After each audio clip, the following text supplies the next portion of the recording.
సురేష్, సాగర్ ఏంటి plan final చేసుకొచ్చావా farm హౌస్ది? ఫామ్ హౌసా? దుబాయ్ ట్రిప్ ఏం వద్దా?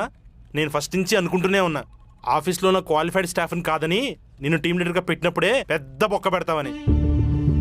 ఇప్పుడేమైంది? మొన్న డెమో కాల్ కూడా సక్సెస్ చేసుకొచ్చాం కదా. నువ్వు చేసిందే ఒక ప్రాజెక్ట్, అది కూడా సక్సెస్ అయిందని సంతోషించే లోపే బ్రేక్ పడింది. బ్రేకా? ఎందుకు, ఏమైంది? నీ డ్రీమ్ ప్రాజెక్ట్ ఉంది కదా, ఇన్సూరెన్స్ ప్రాజెక్ట్, అది క్లయింట్ హోల్డ్లో పెట్టాడు. అలా ఎలా పెడతారు? ఏం చేసినా వాళ్ళకి మన వర్క్ నచ్చకపోయినా, కావాల్సిన అవుట్పుట్ రాకపోయినా వాళ్ళు ప్రాజెక్ట్ క్యాన్సిల్ చేస్తారు. అదంతా సరే, ఇప్పుడేం చెప్పాడు? ఏమో సురేష్, తెలీదు. ఇప్పుడైతే రీజన్ అయితే మాత్రం బడ్జెట్ వేరే వాళ్ళు తక్కువ క్లెయిమ్ చేశారని చెప్తున్నారు. ఎవడు వాడు? ఎవడో వాళ్ళ అమ్మకి కొడుకు. ఈ టైంలో జోక్స్ అండ్ సాగర్. మరేం చేయమంటావు?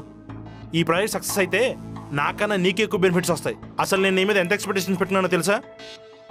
బెనిఫిట్సా? ఏం బెనిఫిట్స్? ఈ ప్రాజెక్ట్ పోతే నాకెంత ఇంపాక్ట్ పడుతుందో నీకు అంతే ఇంపాక్ట్ పడుతుంది. అయినా నాకు విషయం చెప్పు, మొన్న క్లయింట్ కాల్కి వెళ్ళినప్పుడు నువ్వేమన్నా బడ్జెట్ గురించి డిస్కస్ చేసావా? కొంచెం లాజికల్గా ఆలోచించు సాగర్. బడ్జెట్కి నాకేమైనా సంబంధం ఉంటుందా?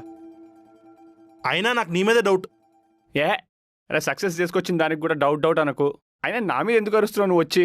మేనేజ్మెంట్ మేనేజర్ మీద ఎక్కడం, మేనేజర్ టీం మీద ఎక్కడం కామన్ కదా. చా